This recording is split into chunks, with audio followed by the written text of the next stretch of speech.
I want to deal with the number that must be the most requested so far on Numberphile, and that is 301.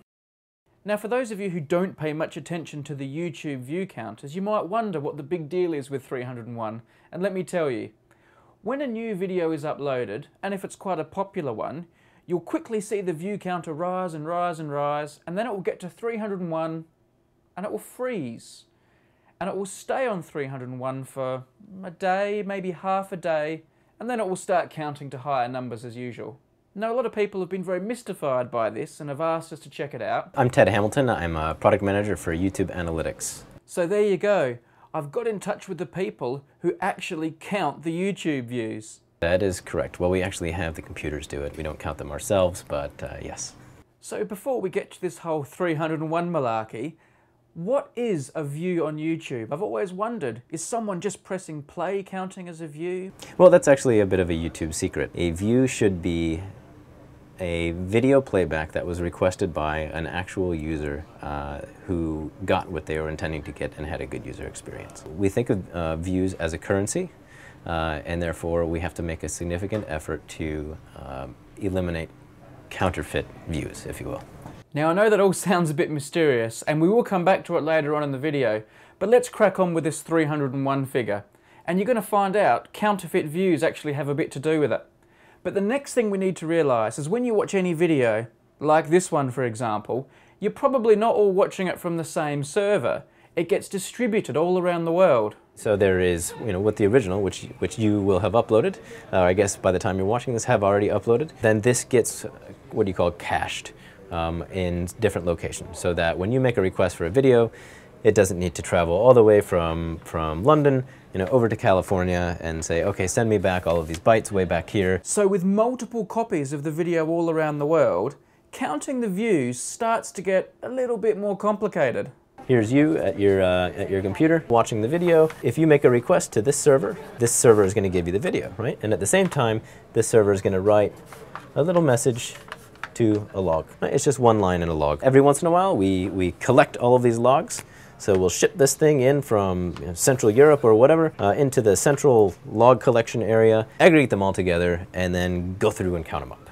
Well, okay, that seems simple enough, but it doesn't explain why the view counter freezes. Views, as mentioned, are a currency. When you have a video with a very small amount of views, then you don't need to be too careful about what that view was. However, once it gets to be above 300 and beyond, this currency we really need to verify and make sure that the number is what it purports to be. So this means that we have to go through a statistical verification process, and that statistical verification process actually takes some time.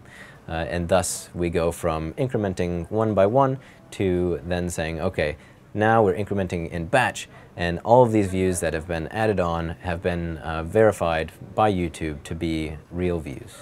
We are preventing things like bots to go in and add a bunch of views to a video, or we are preventing something that may have perhaps misled someone into watching a video. Say you had a title that was completely misleading and a thumbnail that was completely misleading, and people actually went on there and just viewed for a few seconds and then left. If you see that enough times, it's a fair enough indicator that something was wrong there, so that we might not authorize all of those to be legitimate views. All right, then they're verifying the numbers. They're checking everything.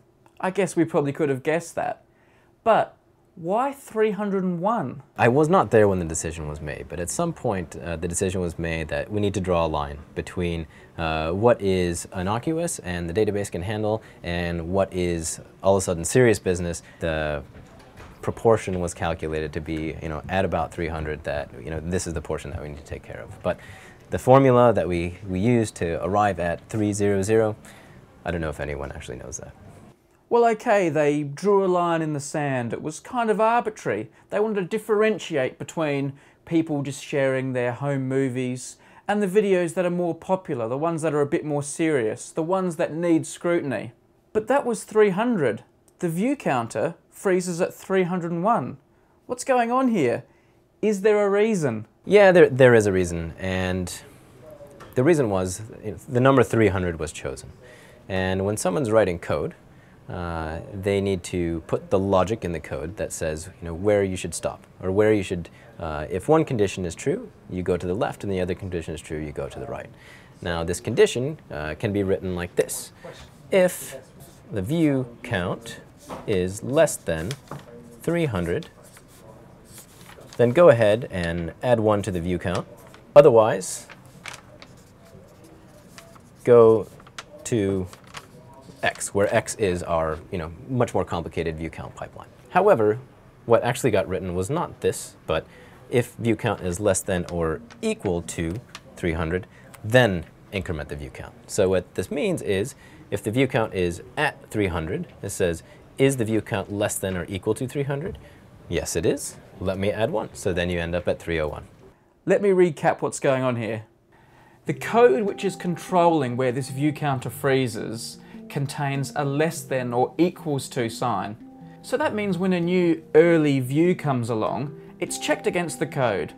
Say the overall view count on the database is 299. Okay then, we'll let another one on. Here comes another view.